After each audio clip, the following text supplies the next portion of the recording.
وَلَقَدْ يَسَّرْنَا الْقُرْآنَ لِلذِّكْرِ فَهَلْ مِن مُدَّكِرٍ ان فی ھذا لبلاغا لقوم عابدین۔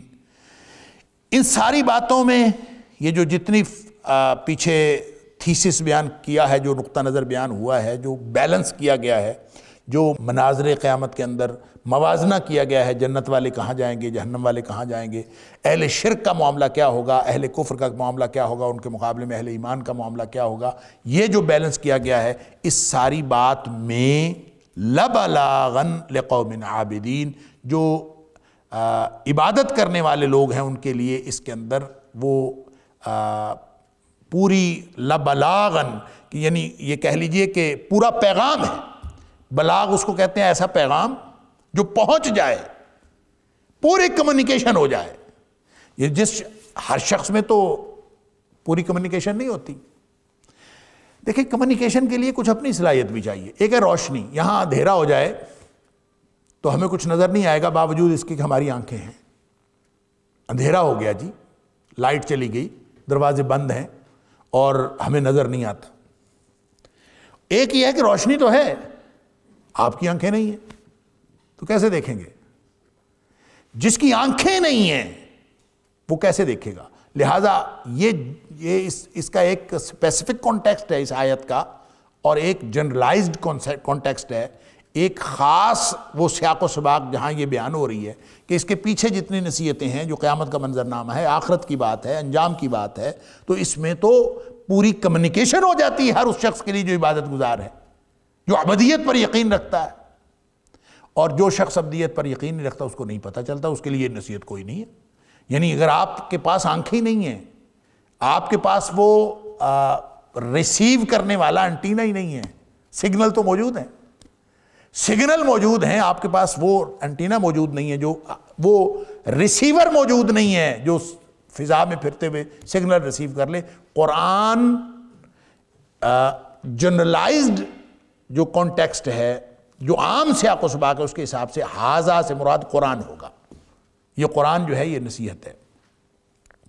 اور پیچھے جو نصیحت کہا گیا تھا نا، بعد ذکر، من بعد ذکر، تو بعد ذکر کے سے مراد میں نے عرض کیا کہ ایک تفسیر کے مطابق اس سے مراد لوح محفوظ ہے، ایک یعنی اگر ہم زمانی طور پر دیکھیں کہ پہلے لوح محفوظ میں تھی، پھر زبور میں آ گئی، اور ایک اعتبار سے زبور سابقہ جو ہے وہ یعنی اگر صحیفے نہیں ہیں، اس سے مراد زبور کتاب ہے، تو اس سے مراد ہوگا کہ زبور میں آنے سے پہلے جو اس کے اندر نصیحتیں تھیں، جنرلائزڈ نصیحت کے بعد یہ بات کہی گئی۔ اور اس کو اگر ہم مطلقاً کتاب لے لیں زبور کو، تو اس میں قرآن مجید بھی شامل ہے، یعنی کتابوں میں لکھا ہے، اس کتاب میں بھی لکھا، نصیحت بھی ہے اور اس کے اندر یہ فیصلہ بھی ہے۔ ایک نصیحت ہے، آ جاؤ، ہدایت ہے کہ یا ایھا الناس اعبدوا ربکم، اور یہ بھی ہے کہ ھدی للمتقین، سب آ جاؤ لعلکم تتقون، سب عبادت کرو اللہ کی، لعلکم تتقون، تاکہ تم متقی بن جاؤ، اور ھدی للمتقین، متقی بنو گے تو پھر تمہارے لیے ہدایت بن جائے گا، اپنے آپ کو ریسیپٹیو بناؤ تو پھر یہ ہدایت ہے۔ اب یہاں پہ یہ جو بات کنکلوڈ کی ہے، ان فی ھذا لبلاغا، اس میں وہ پہنچ جانے والا پیغام ہے لقوم عابدین، جو لوگ عبدیت پر یقین رکھتے ہیں۔ عابد کا مطلب ہوتا ہے عبادت کرنے والا، لقوم عابدین، جو عبادت کرنے والے ہیں۔ عبادت کرنے والا کون ہوتا ہے؟ یہ بات میں ہمیشہ عرض کرتا ہوں کہ عبادت اور عبدیت یہ دونوں کا مادہ ایک ہے، وہ ہے عبد ہونا۔ تو انسان عابد وہ ہوتا ہے جو عبادت کرتا ہے، اور عبادت انسان کس کی کرتا ہے؟ جس کی عبدیت پر یقین رکھتا ہے۔ عبدیت کا معنی ہوتا ہے غلام ہونا، عبادت کا مطلب ہوتا ہے عبادت کرنا، بندگی کرنا، بندہ ہونے کا ثبوت پیش کرنا۔ تو اللہ نے ایک نظام عبادات ہمیں دیا ہے، نماز ہم پڑھتے ہیں، عبادت کرتے ہیں، روزہ رکھتے ہیں، عبادت کرتے ہیں، خدمت خلق کرتے ہیں، عبادت کرتے ہیں، اور جو بھی کام نیکی کا ہے وہ کرنا عبادت ہے، اور جو بھی کام گناہ کا ہے وہ نہ کرنا عبادت ہے۔ یہ پورا ایک سسٹم ہے ریچولز کا، جو ہمیں یہ کرنے کے کام ہے یہ نہ کرنا، ڈوز اینڈ ڈونٹس، یہ عبادت۔ ابدیت کیا ہے؟ ابدیت یہ ہے کہ جب آپ وہ کام نہیں بھی کر رہے آپ غلام اسی کے، اور یہ 24/7 والا معاملہ ہے، پوری زندگی ہر لمحہ۔ نماز تو 5 وقت جا کے نماز مسجد میں پڑھنی ہے، روزہ آپ نے سال بعد رکھنا ہے، لیکن جو ابدیت ہے، عبد ہونا، یہ تو ہر وقت ہے، ہر لمحہ ہے۔ آپ کس کے عبد ہیں، کس کے غلام؟ اللہ کے ہیں یا کسی اور کے ہیں؟ تو جو اللہ کا غلام ہے، ہر شخص عبد ہوتا ہے، فرق یہ ہے کہ وہ عبد کس کا ہے۔ اگر وہ اللہ کا ہے تو پھر وہ دنیا کی غلامیوں سے آزاد ہے، اگر وہ اللہ کا غلام نہیں ہے تو چونکہ اس کی فطرت عبد کی ہے تو اللہ کا جو غلام نہیں ہے پھر وہ غیر اللہ کا غلام ضرور ہے۔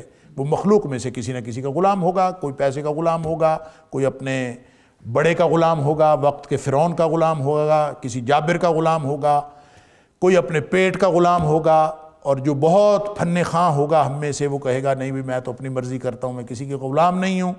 قرآن اس کو کہتا ہے یہ بھی غلام ہے۔ اَوْرَأَيْتَ مَنِ اتَّخَذَ إِلَٰهَهُ هَوَاهُ، کیا تو نے ایسے شخص کو دیکھا جو اپنی خواہش نفس کا غلام، اپنی خواہش نفس کی عبودیت کرتا، اس کو الہ بنائے ہو۔ تو اس کا مطلب یہ ہے کہ اگر اللہ کا بندہ ہے نا تو پھر یہ قرآن فائدہ دیتا ہے۔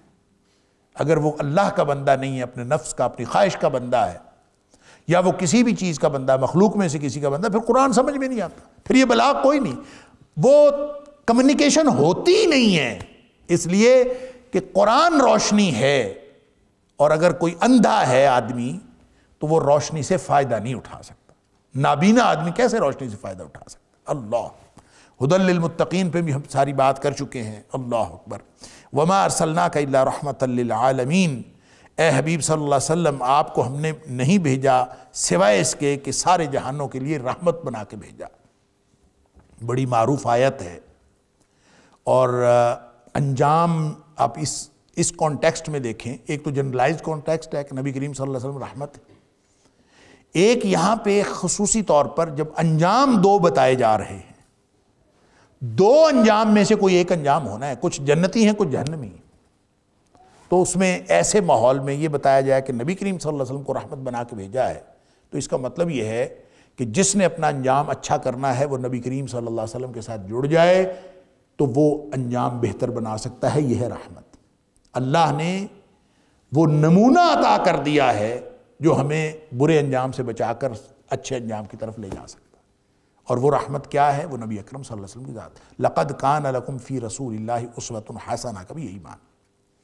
اچھا جی، یہ آیت جو ہے یہ اسپیسیفک کانٹیکسٹ میں تو اس کا یہ تناظر ہے، اور جب ہم اس کو جنرلائزڈ کانٹیکسٹ میں دیکھتے ہیں، عمومی سیاق و سباق میں ایک عمومی اس کا مفہوم ہے، ہر جگہ ہم اس کو نقل کرتے ہیں کہ نبی اکرم صلی اللہ علیہ وسلم لوگوں کے لیے رحمت ہیں، آپ لوگوں کے لیے رحمت بنا کے بھیجے گئے ہیں، یقیناً آپ رحمت بنا کے بھیجے گئے۔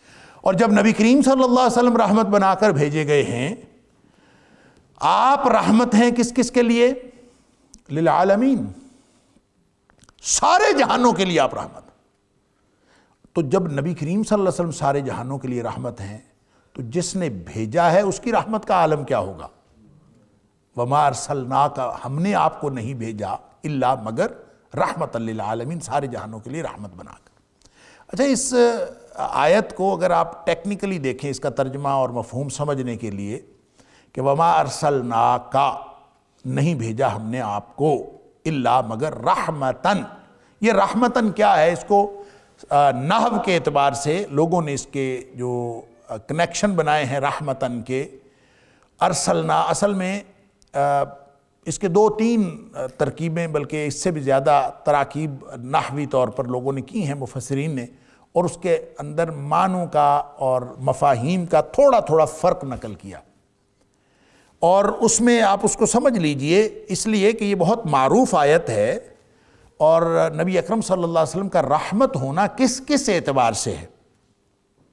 دیکھیں، ایک بات تو یہ ہے کہ اس کو ایک جو رحمتن ہے، یہ اس کے بارے میں ایک تفسیر یہ ہے کہ یہ مفعول لہو ہے۔ مفعول لہو کہتے ہیں کہ جو فعل اس فقرے کے اندر صادر ہو رہا ہو اس کی وجہ بیان کی جاتی۔ مفعول لہو کا معنی یہ ہوتا ہے کہ وہ سبب ہوتا ہے اس مفعول پر فعل واقع ہونے کا۔ اب یہ اس میں فعل کون سا واقع ہوا ہے؟ اس آیت میں فعل کون سا واقع ہوا ہے جس کا یہ مفہوم، یہ جس کی وجہ ہے، جس کا یہ سبب ہے؟ یہاں پہ فعل واقع ہوا ہے ارسلنا. اس پورے فقرے میں بھیجنا، ہم نے آپ کو بھیجا. وما ارسلناک، ہم نے آپ کو نہیں بھیجا الا رحمت للعالمین، سوائے اس کے کہ آپ کو جہانوں کے لیے رحمت بنا کر بھیجا. اب آپ دیکھ لیجئے، اگر یہ مفعول لہو ہے، سبب ہے، تو ارسلنا کا ہے نا. اور یہ نحو کا عام قاعدہ ہے کہ جو فاعل اس میں مفعول کا ہوتا ہے وہی مفعول لہو کا فاعل ہوتا ہے. تھوڑی سی بات ٹیکنیکل ہے لیکن اس کو سمجھنے کی کوشش کریں کہ اگر کسی فعل کا سبب اس میں ذکر کیا گیا ہے تو جو فعل کا سبب ہے اس کا فاعل بھی وہی ہے جو اس فعل کا فاعل ہے. مثال کے طور پر آپ اگر کہیں کہ کسی نے زید کو مارا، ضرب زیدن تعدیبا، اس شخص نے زید کو مارا ادب سکھانے کے لیے، تو ادب سکھانے کے لیے یہ وجہ ہے، یہ مفعول لہو ہے. فعل کیا ہے؟ ضرب ہے. مفعول کون ہے؟ زیدن ہے. تو یہاں پہ جو وما ارسلناک میں ارسلنا فعل ہے، مفعول کون ہے؟ کا نبی اکرم صلی اللہ علیہ وسلم ہے، آپ ہیں. اور رحمتن کیا ہے؟ اگر یہ مفعول لہو ہے، سبب ہے، تو اس کا فاعل کون ہے؟ جس نے بھیجا ہے وہی فاعل ہے رحمتن کا. بات سمجھیں؟ اللہ نے نبی اکرم صلی اللہ علیہ وآلہ وسلم کو رحمت بنا کر بھیجا ہے. بھیجنے والا بھی وہی ہے اور رحمت بنانے والا بھی وہی ہے. یہ مفعول لہو کی صورت میں نبی اکرم صلی اللہ علیہ وآلہ وسلم کو بھیجنے، آپ کی رسالت، آپ کی بعثت، اس کے اندر یہ وجہ شامل ہے کہ آپ کو اس لیے بھیجا ہے کہ آپ رحمت بنا کر بھیجے گئے ہیں. کیا مطلب؟ کہ وہ جو پیچھے دو مناظر بیان ہوئے ہیں، جو انجام کے دو مختلف جو کیفیتیں بیان ہوئی ہیں، ایک جنت ہے ایک جہنم ہے، اس میں جب نبی کریم صلی اللہ علیہ وسلم تشریف لائے ہیں تو آپ اہل ایمان کو سیدھا رستہ دکھاتے ہیں. اور اس لیے رحمت ہیں کہ جو شخص بھی نبی کریم صلی اللہ علیہ وسلم کے ساتھ جڑ گیا اس کو جنت میں جانے کا راستہ نظر آ گیا. نبی اکرم صلی اللہ علیہ وسلم کو بھیجنے کا مطلب ہی یہ ہے کہ نبی اکرم صلی اللہ علیہ وسلم تشریف لائے تو آپ ہر مومن اور ہر کافر کے لیے رحمت، صرف مومن کے لیے نہیں ہیں، آپ ہر شخص کے لیے رحمت ہیں. تو جب نبی کریم صلی اللہ علیہ وسلم ہر کے لیے رحمت ہیں تو اس کا مطلب ہے کہ اہل ایمان کو تو جنت میں لے جانے کے لیے رحمت ہیں، اور جو اہل کفر ہیں ان کو کم از کم دنیاوی عذاب سے، جو اللہ کریم نے فرمایا کہ اے حبیب صلی اللہ علیہ وسلم جہاں آپ ہیں وہاں ہم عذاب نازل نہیں کرتے، تو کافر بھی نبی کریم صلی اللہ علیہ وسلم کی رحمت سے مایوس نہیں رہتا. تو یوں نبی کریم صلی اللہ علیہ وسلم کی جو رسالت اور بعثت ہے وہ اپنی نوعیت کے اعتبار سے رحمت ہے. لیکن اگر اس کو آپ دوسری رائے پہ لے لیں کہ اس کو بعض مفسرین نے یوں بھی اس کی ترکیب کی ہے کہ یہ حال ہے، اور حال جو ہے وہ بیان ہوتا ہے، یا عربی کا قاعدے میں حال مختلف مقاصد کے لیے بیان ہوتا ہے. بعض اوقات اس میں فاعل کے طور پر مبالغے کے لیے بیان ہوتا ہے، مبالغے کے لیے اس میں فاعل کے طور پر، اس میں فاعل کے طور پر مبالغے کے لیے. تو اس میں دو ہی ہمارے پاس، ایک فاعل ہے ایک مفعول ہے. اللہ بھیجنے والا ہے جس کا اظہار نا ارسلنا، ہم نے بھیجا، ایک ہم ہے، ایک کا آپ کو بھیجا وہ ہے. تو یہ بمعنی اس میں فاعل بمعنی حال برائے مبالغہ یا اللہ کی ذات کے لیے ہے یا نبی اکرم صلی اللہ علیہ وسلم کی ذات کے لیے. میں شروع میں عرض کیا تھا کہ یہ تینوں آسپیکٹ جب آپ ذکر کریں گے تو آپ کو نبی اکرم صلی اللہ علیہ وسلم ہر اعتبار سے رحمت نظر آئیں گے. اگر اللہ نے بھیجا ہے رحمت بنا کر تو یہ جب حال ہے بطور مبالغہ کے، تو ارسلنا اگر یہ ہم کی صفت ہے، ہم کو واضح کرنے کے لیے مبالغہ ہے، تو اس کا مطلب ہے کہ اللہ کی ذات سراسر رحمت ہے جس نے نبی کریم صلی اللہ علیہ وسلم کو بھیجا. اور اگر یہ کا کی صفت ہے، کا حال ہے، تو اس کا مطلب ہے نبی اکرم صلی اللہ علیہ وسلم کی ذات سراسر رحمت. دونوں معنی ٹھیک ہے. اللہ کی ذات سراسر رحمت ہے جس نے نبی اکرم صلی اللہ علیہ وسلم کو بھیجا، اس میں بھی کوئی شک نہیں۔ نبی اکرم صلی اللہ علیہ وسلم کی ذات سراسر رحمت ہے جس کو اللہ کریم نے بھیجا، اس میں بھی کوئی دوسری رائے نہیں۔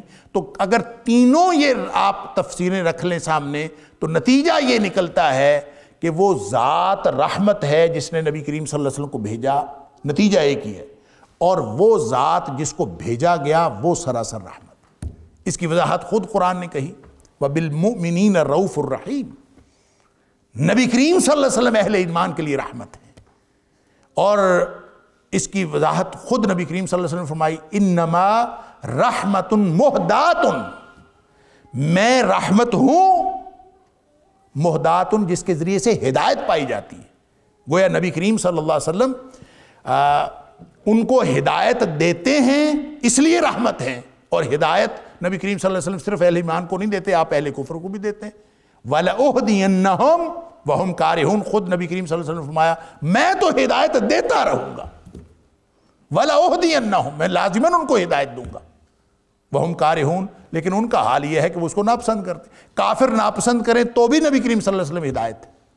تو یہ اصل جو ہدایت رحمت کا جو پہلو ہے وہ یہی کہ نبی کریم صلی اللہ علیہ وسلم جو ہیں وہ رحمت ہیں، سراسر رحمت ہیں۔ یہ ایک معنی، اللہ جو بھیجنے والا ہے جس نے نبی کریم صلی اللہ علیہ وسلم کو بھیجا ہے وہ سراسر رحمت ہے، اللہ کی رحمت کا اظہار ہے نبی کریم صلی اللہ علیہ وسلم۔ اور جو پہلا معنی میں نے آپ کے سامنے عرض کیا کہ جو بھیجنا، مبعوث کرنا، بعثت نبوی، نبی کریم صلی اللہ علیہ وسلم کی رسالت، وہ رحمت ہے۔ تو یہ تینوں معنی آپس میں کوئی فرق نہیں رکھتے، لیکن مفسرین نے چونکہ ان تینوں معنوں کو الگ الگ کیا ہے، میں نے اس کے سامنے آپ کے سامنے اس لیے رکھا کہ نبی کریم صلی اللہ علیہ وسلم ہر اعتبار سے رحمت ہے۔ وَلَقَدْ يَسَّرْنَا الْقُرْآنَ لِلذِّكْرِ فَهَلْ مِن مُدَّكِرٍ وَلَقَدْ يَسَّرْنَا الْقُرْآنَ لِلذِّكْرِ فَهَلْ مِن مُدَّكِرٍ۔ اب بنیادی طور پر ہدایت ہے، کیونکہ قرآن کے اندر بے شمار برکتیں، رحمتیں ہیں، لیکن اصل یہ کتاب ہدایت ہے۔ نبی اکرم صلی اللہ علیہ وسلم کی ذات کے اندر بھی بے شمار رحمتیں ہیں، لیکن اصل رحمت ہدایت ہے جو اللہ کریم نے نبی کریم صلی اللہ علیہ وسلم کو باعث ہدایت بنا کے بھیجا۔ هو الذی ارسل رسولہ بالہدی ودین الحق لیظہرہ علی الدین کلہ، یہ ہے اصل میں ہدایت جو نبی کریم صلی اللہ علیہ وسلم نے ہدایت، نبی پاک صلی اللہ علیہ وسلم کو اللہ کریم نے ہدایت بنا کے بھیجا، تو یہ ہے اصل میں رحمت۔ رحمت کے بارے میں ایک بات جو پہلے بھی عرض کی جا چکی کہ اللہ تو سراسر رحمت ہے، اور اللہ ہر وقت رحمت کرتا ہے، اور اس کا رحمت کا قانون سپرسیڈ کرتا ہے اس کے قانون عدل پر۔ اس لیے چونکہ اس کا رحمت کا قانون سپرسیڈ کرتا ہے تو وہ رحمت کا اظہار مختلف جگہوں پہ کرتا رہتا ہے۔ قانون عدل چل رہا ہے، اس کو سپرسیڈ کرنے کے لیے، اس کو رحمت کرنے کے لیے، رحمت کا لفظی معنی بھی لپیٹ لینا ہوتا ہے، اس کو کور کرنے کے لیے اللہ کریم رحمت کا اظہار کرتا رہتا ہے۔ ایک شخص عدل کے قانون کے تحت بالکل بگڑا ہوا ہو اور وہ جہنم کا مستحق ہو تو عین ممکن ہے اللہ اس کو اپنی رحمت سے بخش دے، اور وہ رحمت سے کس کس کو بخشے گا، اور کہاں کہاں اس کی رحمت جو ہے وہ سپرسیڈ کر جاتی ہے۔ جب اس کا اظہار اس نے نبی کریم صلی اللہ علیہ وسلم کی بعثت میں بھی کیا، اس کا اظہار اس نے اپنے، دیکھیں نا، اگر قانون تھا تو سادہ سی بات ہے، قانون عدل کے تحت نیکی کرے تو اس کا عدل، وَمَن يَعْمَلْ مِثْقَالَ ذَرَّةٍ خَيْرًا يَرَهُ وَمَن يَعْمَلْ مِثْقَالَ ذَرَّةٍ شَرًّا يَرَهُ، نیکی کرے تو اس کا اجر مل جائے، برائی کرے تو اس کا بدلہ مل جائے، قانون تو یہ تھا۔ لیکن رحمت کیا ہے؟ رحمت یہ ہے کہ من جاء بالحسنات فلہ عشر امثالها، نیکی کرے گا میں 10 لکھ لوں گا، چل۔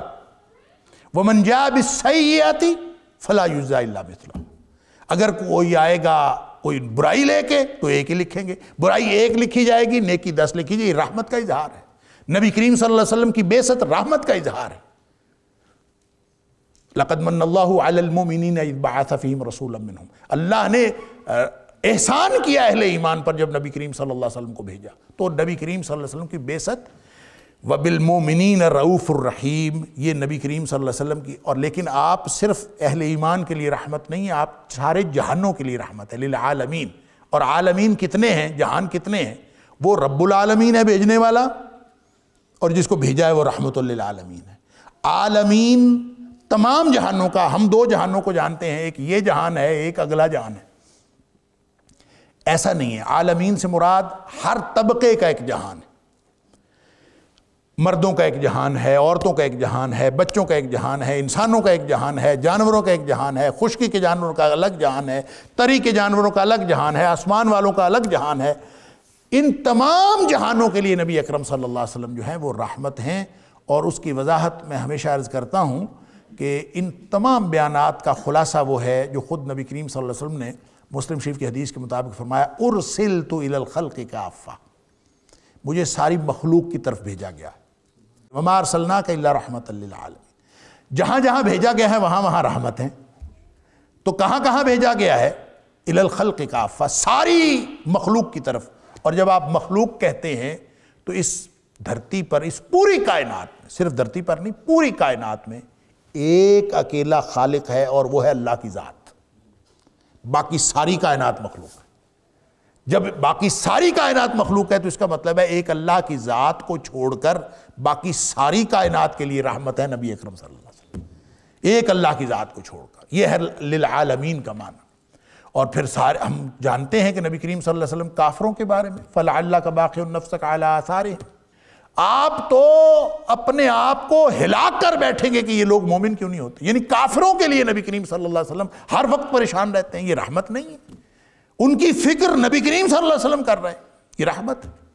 اب اندازہ کیجئے کہ وہ جو جانور کو، کتے کو پانی پلایا تو بخشا گیا آدمی، نبی کریم صلی اللہ علیہ وسلم نے خود ارشاد فرمایا، ایک آدمی تھا، اس نے خود کنویں میں اتر کے پانی پیا، باہر نکلا تو ایک کتا جو ہے وہ مٹی چاٹ رہا تھا، تو اس نے سوچا جتنی پیاس مجھے لگی ہے اس کو بھی اتنی لگی ہے، کیا کروں؟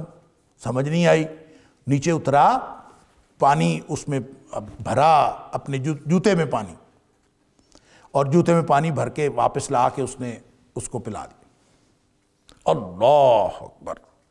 نبی کریم صلی اللہ علیہ وسلم فرمایا فشکر اللہ لہ وغفر لہ، اللہ نے اس کی قدردانی کی، اس کو بخش دیا۔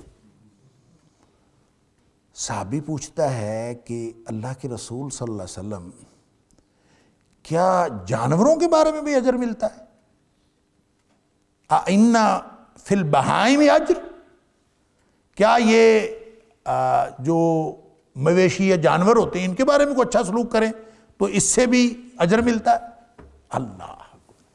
نبی پاک صلی اللہ علیہ وسلم فرمایا فی کل ذات قبض رطبۃ اجر، آپ نے فرمایا ہر تر جگر والی کوئی اس دھرتی پہ کوئی بھی چیز ہے، تر جگر والی سے مراد جس کی سانس چلتی ہے، جس کے اندر جان ہے، ہر جاندار، چاہے وہ کریہ سے کریہ جاندار ہو، کل ذات قبض رطبۃ، ہر وہ ذات، ہر وہ جانور، ہر وہ وجود جس کے اندر چلنے والی سانس ہے، تر جگر موجود ہے، اجر اس کے ساتھ آپ نیکی کریں گے اس سے اجر ملے گا۔ سبحان اللہ! یہ رحمت نہیں ہے نبی کریم صلی اللہ علیہ وسلم؟ یعنی صرف ہم تو بات کرتے ہیں اونٹ کی، بلی کی، کہ فلاں فلاں چیزیں نہیں، کسی ایک کی بات نہیں ہے، اب پوری کائنات کے اندر اگر نبی کریم صلی اللہ علیہ وسلم نے فی کل ذات قبض رطبۃ فرما دیا تو اب تو یہ سویپنگ سٹیٹمنٹ ہے، اس کے اندر نہ کوئی کریہ جانور رہا اور نہ کوئی دوسرا جانور رہا، سب کے اندر اللہ کریم نے، سبحان اللہ۔ تو یہ ہے نبی کریم صلی اللہ علیہ وسلم کی رحمت کی ایک وسعت، کہ جہاں تک رب العالمین کی ربوبیت ہے وہاں تک رحمت للعالمین کی رحمت ہے۔ اور نبی کریم صلی اللہ علیہ وسلم کی رحمت کو بھی اب دیکھ لیجئے، یہ اللہ کی رحمت کے 100ویں حصے میں سے ایک ہے۔ خود نبی کریم صلی اللہ علیہ وسلم فرمایا، مسلم شریف حدیث ہے، آپ نے فرمایا کہ اللہ نے اپنی رحمت کے 100 حصے کیے، اور 100 حصے میں کر کے وَأَمْسَكَ عِنْدَهُ 99 جزءاً، 99 حصے اللہ نے اپنے پاس رکھ لیے۔ وَأَنزَلَ عَلَى الْأَرْضِ جُزْءًا وَاحِدًا، زمین پر جو اللہ نے نازل کیا ہے نا وہ اللہ تعالیٰ کی رحمت کا 100واں حصہ ہے، اور یہ جو نبی رحمت ہے نا صلی اللہ علیہ وآلہ وسلم، وَمَا أَرْسَلْنَاكَ إِلَّا رَحْمَةً لِلْعَالَمِينَ، یہ نبی رحمت اللہ کریم کی جو رحمت کا 100واں حصہ ہے، اس میں سے نبی اکرم صلی اللہ علیہ وسلم کا نزول اور آپ کی بعثت اور آپ کی رسالت بھی ہے۔ باقی جو 99 ہیں وہ کیا ہوں گے اندازہ کیجئے، جس نے رحمت للعالمین بھیجا اور یہ 100ویں حصے میں سے ہے، تو اللہ کی اپنی رحمت کے باقی 99 حصے کیا ہوں گے، سبحان اللہ۔ اور نبی اکرم صلی اللہ علیہ وسلم نے خود فرمایا کہ قیامت والے دن وہ اپنے 100 کے 100 حصے پورے کر کے رحمت کرے گا، سبحان اللہ۔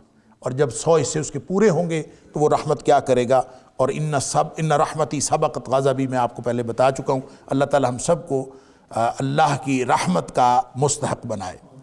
قل انما یوحی الی انما الہکم الہ واحد فہل انتم مسلمون، اے حبیب صلی اللہ علیہ وسلم آپ فرما دیجئے۔ اب یہ دیکھ لیجئے کہ یہ جو آیت نمبر 107 ہے وما ارسلناک الا رحمۃ للعالمین، یہاں سے آگے آیت نمبر 112 سورت کے اختتام تک یہ جو 4-5 آیتیں ہیں، اس میں مشرکین کو ایمان کی دعوت دی۔ یہ قرآن کا اسلوب ہے، دھمکی دے دی، سارا انجام بتا دیا، آیت نمبر 94 سے آیت نمبر 106 تک، اور اب یہاں نبی کریم صلی اللہ علیہ وسلم کو تسلی، آپ کی علو شان، آپ کا کافروں کے لیے بھی نرم دل ہونا، سب کے لیے رحمت ہونا، سارے جہانوں کے لیے رحمت ہونا، آپ کی حیثیت بتا دی، اس میں نبی اکرم صلی اللہ علیہ وسلم کے لیے تسلی اور کافروں کے لیے دعوت۔ اتنی وہ ہستی جو سارے جہانوں کے لیے رحمت ہے وہ آپ کے درمیان موجود ہے، اس سے بڑا موقع اور کون سا ہو سکتا ہے کہ تم اس رحمت سے استفادہ کر لو، اس رحمت سے مستفید ہو جاؤ۔ لہذا یہاں فرمایا کہ آپ ان سے کہہ دیجئے، قل آپ کہہ دیجئے، انما سوائے اس کے نہیں، یوحا الیہ میرے اوپر یہ وحی کی جاتی ہے، الیہ میری طرف، انما الہکم الہ واحد، اس کے علاوہ اور کوئی وحی نہیں کی جاتی سوائے اس کے کہ وہ ایک ہے، الہ ایک ہے۔ اب اس میں جو حصر ہے نا، انما کو کہتے ہیں کلمہ حصر۔ کلمہ حصر کے بارے میں پہلے بھی آپ کو بتا چکا ہوں کہ جہاں یہ آ جاتا ہے نا انما یا انما، اس کا مطلب یہ ہوتا ہے کہ اس کے بعد آنے والی بات جو ہے وہ قانون ہے، کلیہ اور قاعدہ۔ جب کلیہ اور قاعدہ اس کے بعد والی بات، کلیہ سے مراد وہ ایک کلی اصول ہے، جب وہ کلی اصول ہے تو اس کا مطلب ہے اس کے علاوہ کوئی بات نہیں۔ جہاں بھی انما آتا ہے، اسی لیے مترجمین اس کا ترجمہ کرتے ہیں سوائے اس کے نہیں۔ سوائے اس کے نہیں کا مطلب بس اصل بات یہی ہے، اس کے علاوہ کوئی نہیں۔ اس لیے میں عرض کرتا ہوں آپ اس کا ترجمہ سوائے اس کے نہیں کریں، آپ اس کا ترجمہ بے شک کریں، آپ اس کا ترجمہ بس کریں، آپ اس کا ترجمہ صرف کریں، لیکن یہ بات ذہن میں رکھیں کہ انما کے بعد، اس حصر کے بعد جو بات آ رہی ہے بس وہی بات ہے، اس کے علاوہ کوئی بات نہیں۔ اسی وجہ سے لوگوں نے، مفسرین نے اور علماء نے جو مفاہیم اخذ کیے ہیں قرآن سے اس حصر کی وجہ سے، مثال کے طور پر وہ جو زکوٰۃ کے مصارف والی ہے، انما الصدقات للفقراء والمساکین، 8 مصارف ہیں، اسی انما کی وجہ سے تو اخذ کیا ہے کہ ان 8 مصارف کے علاوہ زکوٰۃ کسی اور جگہ خرچ نہیں کی جا سکتی۔ اگر انما کا حصر نہ ہو تو پھر زکوٰۃ آپ جہاں مرضی خرچ کر لیں، ان 8 مصارف میں آئے گا تو خرچ ہوگی، نہیں تو نہیں ہوگی، کیونکہ انما کا حصر ہے۔ اب اس آیت میں 2 حصر ہیں۔ ایک حصر یہ ہے کہ قل انما یوحی الیہ، اے حبیب صلی اللہ علیہ وسلم آپ بتا دیجئے کہ میری ڈسٹنکشن اس کے علاوہ کوئی نہیں ہے کہ میرے اوپر وحی آتی ہے، مجھے اللہ نے منتخب فرمایا ہے، مجھے مجتبی اور مصطفیٰ بنایا ہے۔ یہ اس کی رحمت ہے کہ اس نے مجھے مجتبی بنایا، مصطفیٰ بنایا، مجھے چن لیا، میرے اوپر فضل فرمایا۔ انما یوحا الیہ میری طرف وحی آتی ہے۔ ایک حصر یہ ہے، گویا نبی اکرم صلی اللہ علیہ وسلم کی ذات، آپ کی ساری فضیلتیں، آپ کی ساری رحمتیں اس وحی الہی کی وجہ سے۔ اگر کوئی شخص نبی اکرم صلی اللہ علیہ وسلم کی ذات کو مانتا ہے، وحی الہی کو نہیں مانتا، تو اس کا مطلب ہے وہ کبھی بھی اس رحمت سے مستفید نہیں ہو سکتا جو نبی اکرم صلی اللہ علیہ وسلم کو رحمت للعالمین بنا کے بھیجا گیا۔ دوسرا حصر، انما الہکم الہ واحد، دوسرا حصر اس میں یعنی 2 مسلسل حصر آئے ہیں۔ دوسرا حصر یہ ہے کہ ایک تو یہ کہ میرے اوپر وحی کی گئی ہے، میری حیثیت اپنی نبی کریم صلی اللہ علیہ وسلم بتا دی، اور اس کے علاوہ کوئی شخص جو نبی کریم صلی اللہ علیہ وسلم کے اوپر نازل ہونے والی وحی، آپ کی لائی ہوئی ہدایت، آپ کی لائی ہوئی تعلیمات کو جو نہیں مانتا، اللہ اکبر، اس کے بغیر چارہ ہی کوئی نہیں۔ وہ مسلم شریف کی حدیث ذہن میں رکھ لیا کریں، جب نبی پاک صلی اللہ علیہ وسلم اپنی اب اللہ کی قسم اٹھا کے فرمایا والذی نفس محمد بیدہ، اس ذات کی قسم جس کے ہاتھ میں محمد کریم صلی اللہ علیہ وسلم کی جان ہے، آپ نے فرمایا اس ذات کی قسم ما یسمع بی احد من هذه الامہ یہودی ولا نصرانی، میری امت میں سے کسی نے اگر سن لیا میرے بارے میں، چاہے وہ یہودی ہے چاہے وہ عیسائی ہے، کسی کے کان میں پڑ گیا کہ نبی کریم صلی اللہ علیہ وسلم نازل ہو گئے ہیں، آپ تشریف لے آئے ہیں،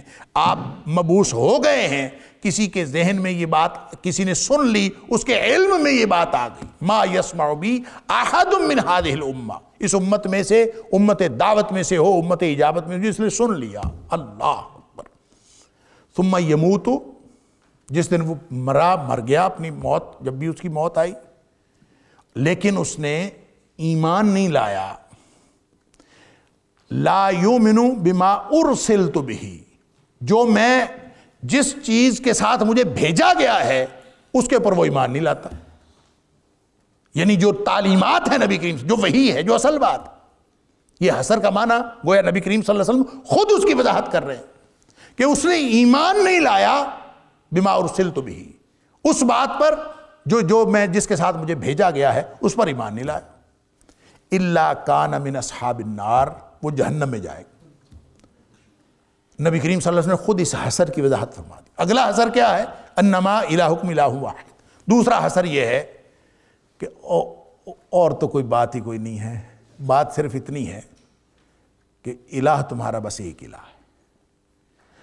اچھا، سارا دین، سارے عقائد، سارے ارکان اسلام، ساری تفصیلات، حقوق اللہ، حقوق العباد، اتنا لمبا نصاب ہے، اور اس کا خلاصہ یہ ہے کہ انما الہکم الہ واحد۔ جس نے سبمیشن ٹو اللہ کر دی، جس نے اپنے آپ کو پرفیکٹلی کمپلیٹ سبمیشن اللہ کے سامنے کر دی، اللہ کی توحید مان لی، یہ خلاصہ ہے پورے دین کا۔ وہ جیسے علماء کہتے ہیں کہ جتنی آسمانی کتابیں نازل ہوئی ہیں نا، ان سب کا خلاصہ ہے قرآن، اور قرآن کا خلاصہ ہے سورہ فاتحہ، اور سورہ فاتحہ کا خلاصہ ہے ایاک نعبد و ایاک نستعین، اور ایاک نعبد و ایاک نستعین میں بھی خلاصہ ہے نعبد، بس یہ ہے الہ واحد۔ اگر آپ اس میں بیلیو کرتے ہیں تو پھر پوری زندگی اس کے مطابق جھکا دیجئے۔ نبی اکرم صلی اللہ علیہ وسلم کی اطاعت اور اتباع کیوں کرنی ہے؟ اس نے حکم دیا۔ سارے انبیاء کو کیوں ماننا ہے؟ اس نے حکم دیا۔ والدین کی عزت کیوں کرنی ہے؟ اس نے حکم دیا۔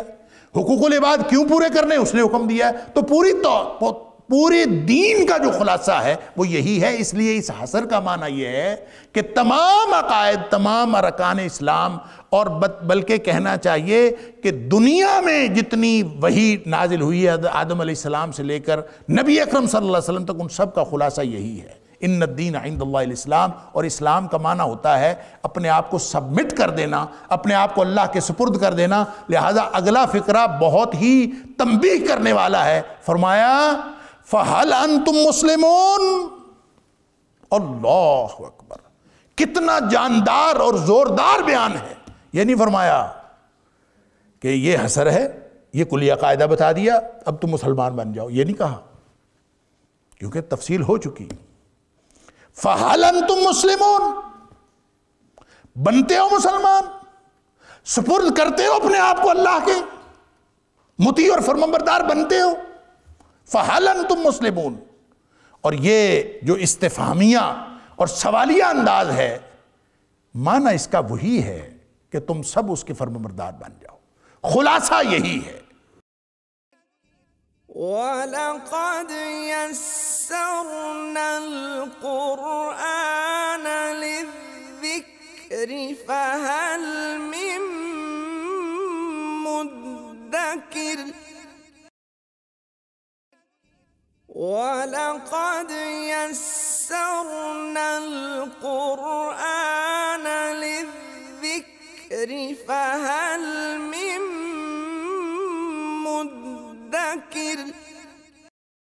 اور اسلام کا معنی اسلم یسلم، اسلام کا معنی ہوتا ہے اپنے آپ کو سپرد کر دینا.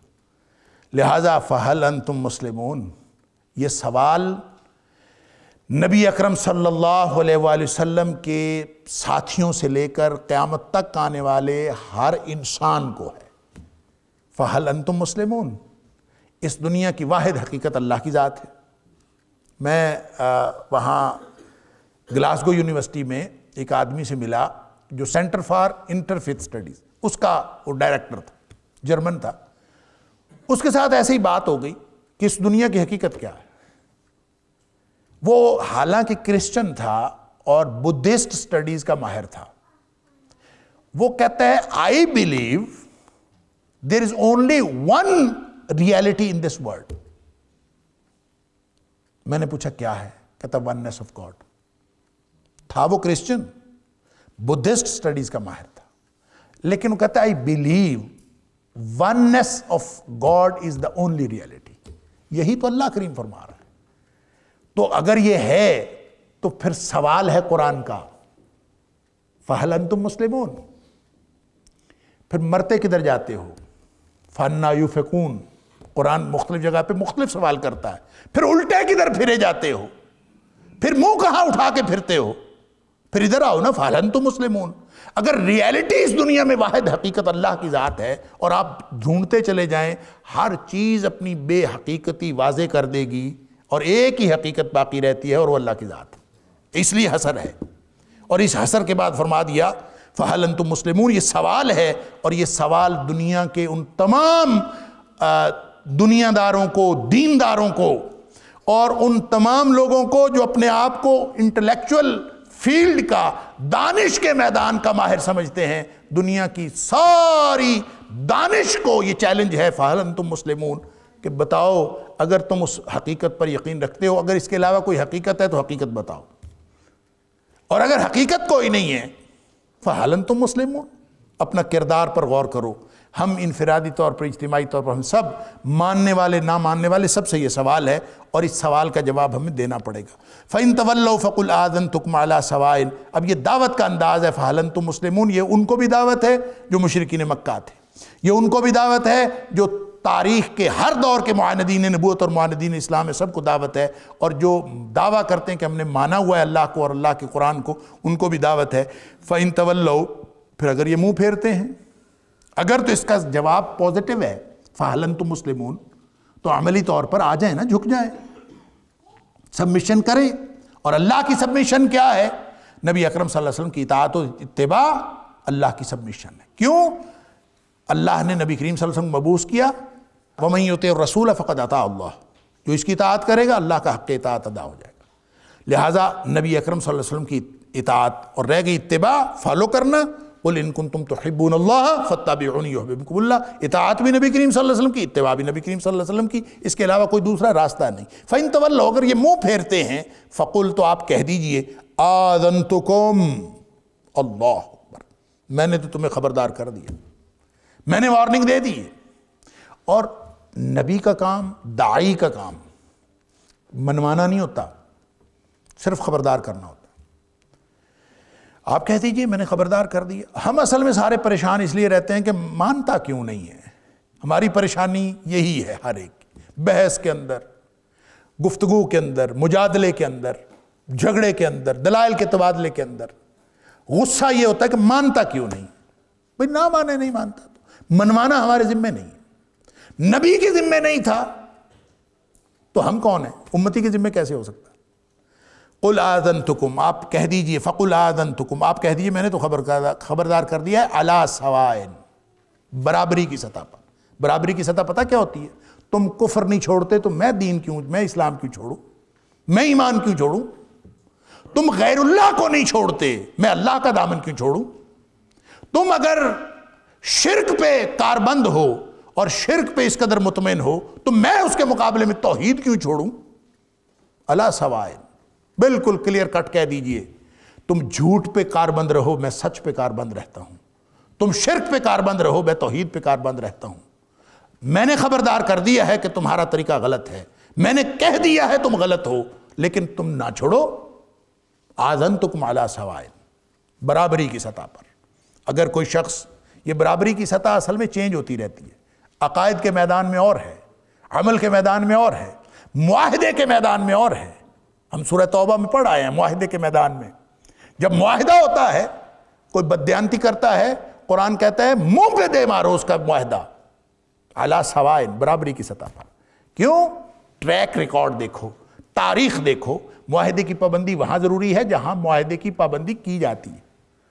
جب آپ کو پتا ہے کہ وہ معاہدے کی پابندی نہیں کرتا، وہ خیانت کرتا ہے، اور تمہیں یہ معلوم ہے کہ یہ ہمیشہ خیانت کرتا ہے، اور اس کی خیانت کے تمہارے پاس دلائل ہیں، تو معاہدے کی پابندی تم پر بھی لازم نہیں، وہ بھی اعلیٰ سوائن. پھر وہ وہاں پہ، یعنی سوائن جو ہے یہ عقائد کے میدان میں اور ہے، جو عمل کے میدان میں اور ہے، انفرادی عمل کے میدان میں اور ہے، اجتماعی نظم میں اعلیٰ سوائن کا معنی اور ہے. لیکن یہ یہاں پہ چونکہ بات دعوت کی ہو رہی ہے، مانتے ہو تو مان لو، نہیں تو میں اپنے دعوے پر قائم ہوں. آذنتکم علی سوائن، میں نے برابری کی سطح پر تمہیں ڈرا دیا ہے، تمہیں خبردار کر دیا ہے، میں اپنی بات پر قائم ہوں، تم اپنی بات پر قائم رہو. وَإِنْ أَدْرِي أَقَرِيبٌ أَمْ بَعِيدٌ مَا تُوعَدُونَ، رہ گیا کہ اب انجام تمہارا کیا ہوگا، میرے علم میں نہیں ہے کب تمہارا انجام ہوگا. اللہ، میں کوئی اس طرح نہیں کہتا کہ بس تم اب پکڑے گئے، اب دیکھو آیا کہ عذاب کیا آیا، ایسے نہیں میں کہتا. کب آئے گا اللہ جانتا ہے. وَإِنْ أَدْرِي، اور میں نہیں جانتا، أَقَرِيبٌ أَمْ بَعِيدٌ، وہ قریب ہے یا دور ہے، مَا تُوعَدُونَ، جس کا تم وعدہ دیے جاتے ہو، یعنی تمہارا انجام ابھی ہونے والا ہے یا کچھ عرصہ ٹھہر کے ہوگا، یہاں دنیا میں تمہیں سزا ملے گی، آخرت میں پکڑے جاؤ گے، کیا ہوگا، تمہارے انجام کے ساتھ میرا معاملہ نہیں ہے. میں نے تو خبردار کرنا تھا، میں نے خبردار کر دیا. إِنَّهُ يَعْلَمُ الْجَهْرَ مِنَ الْقَوْلِ وَيَعْلَمُ مَا تَكْتُمُونَ، وہ ذات جو خلاصہ ہے سارے دین کا، وہ اونچی آواز کو بھی جانتا ہے. إِنَّهُ يَعْلَمُ الْجَهْرَ مِنَ الْقَوْلِ، اونچی آواز میں بات کرے اس کو بھی جانتا ہے. وَيَعْلَمُ مَا تَكْتُمُونَ، اور جو تم چھپاتے ہو اس کو بھی جانتا ہے. اللہ کی صفات بے شمار ہیں، لیکن ذرا دیکھیں یہ دو باتیں جو کہی گئی ہیں. چھپی بات کو جانتا ہے، یہ تو واقعی شان ہے اس کی، کہ جو بات اب تم چھپاتے ہو اس کو بھی جانتا ہے. تو جو ظاہر کرتے ہیں، اونچی آواز میں بات کرتے ہیں، اس کو بھی جانتا ہے. تو اونچی آواز کو تو سب جانتے ہوتے ہیں، یہ کیا خصوصیت ہوئی اللہ تعالیٰ کی. یعلم الجہر من القول، وہ بلند آواز میں کی ہوئی بات کو بھی جانتا ہے، اور جو وہ بات جو تم چھپاتے ہو اس کو بھی جانتا ہے. تو چھپانے والی بات تو سمجھ آتی ہے، چھپی ہوئی بات ہم لوگوں سے چھپا لیتے، اللہ سے نہیں چھپا سکتے، یہ بات تو سمجھ آ. بلند آواز کو بھی وہ جانتا ہے، بلند آواز کو تو ہر بندہ جانتا ہے. میرے سامنے کوئی بلند آواز سے بات کرتا ہے مجھے بھی پتہ چل جاتا ہے، ہر ایک کو پتہ چل جاتا ہے، سوائے اس کے کوئی خود کانوں سے بہرا ہو، وگرنہ سب کو پتہ چل جاتا. تو اس میں اللہ کا امتیاز کیا ہوا؟ امتیاز یہ ہے کہ آپ یہاں پہ جتنے لوگ بیٹھے ہیں، ایک بندہ اونچی آواز میں بات کرے تو بات سمجھ آتی ہے، دو بندے بات کریں تو بات سمجھ نہیں آتی، تین کریں تو بالکل ہی سمجھ نہیں آتی، چار کریں تو بالکل ہی سمجھ نہیں آتی. آپ سب اکٹھے اونچی آواز میں بات کریں تو ذرا، وہ کہتے ہیں پھر کان پڑی آواز سنائی نہیں دیتی تھی. کہتے ہیں نا، جب سارے بولنے شروع ہو جائیں اونچی آواز سے تو کان پڑی آواز سنائی دی. مخلوق میں سے کسی کے پاس یہ طاقت نہیں ہے کہ ساری دنیا بول رہی ہو وہ سن رہا ہو، یہ صرف اللہ کی شان ہے. اربوں انسان بیک وقت اونچی آواز میں بول رہے ہوں، وہ سب کو سمجھتا ہے، سنتا ہے، جانتا ہے. سبحان اللہ، یہ اس کی شان. وَإِنْ أَدْرِي لَعَلَّهُ فِتْنَةٌ لَكُمْ وَمَتَاعٌ إِلَىٰ حِينٍ، اور مجھے یہ بھی نہیں پتا کہ یہ جو تمہیں مہلت ملی ہوئی ہے نا، یہ تمہارے لیے فائدہ مند ہوگی یا آزمائش ثابت ہوگی.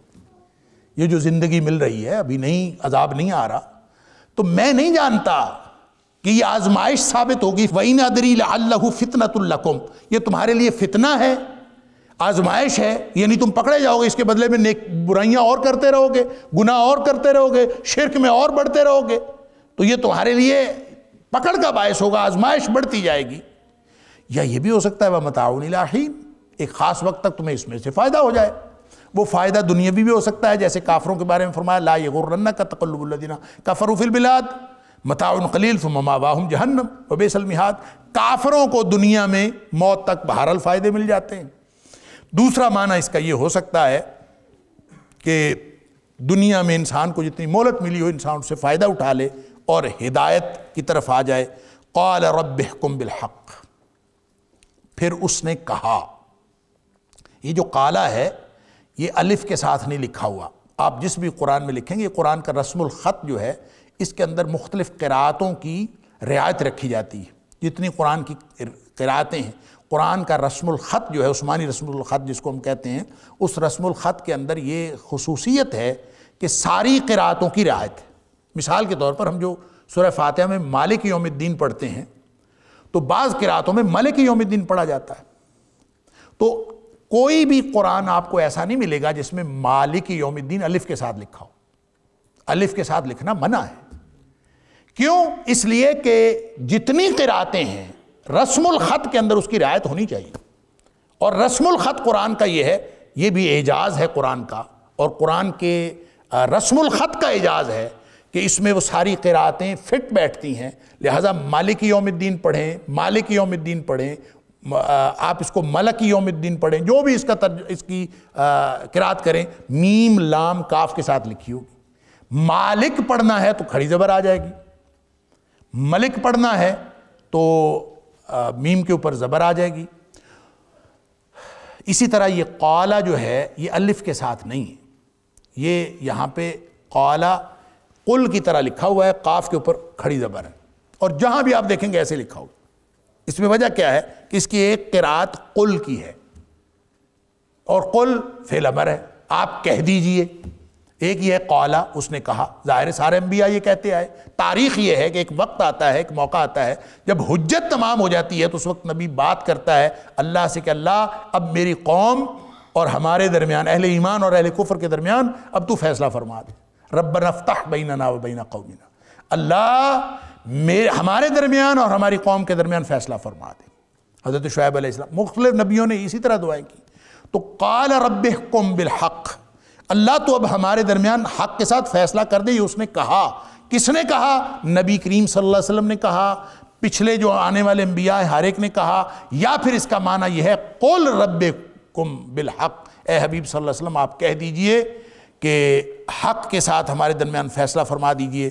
وَرَبُّنَا الرَّحْمَنُ، ہمارا رب جو ہے وہ تو رحمتوں والا ہے، المستعان، اسی سے مدد طلب کی جاتی ہے، علی ما تصفون، جو کچھ تم کہتے ہو، یعنی دنیا کے تاریخ کے سارے معاندین نبوت جو کچھ کہتے ہیں اس کے مقابلے میں اللہ ہی مددگار ہے، ہر داعی کا، ہر نبی کے وارث کا اور ہر نبی کا۔ اللہ تعالی ہم سب کو نبی اکرم صلی اللہ علیہ وآلہ وسلم کے، آپ کے اسوہ حسنہ کے مطابق دین کی دعوت دینے والا بنائے۔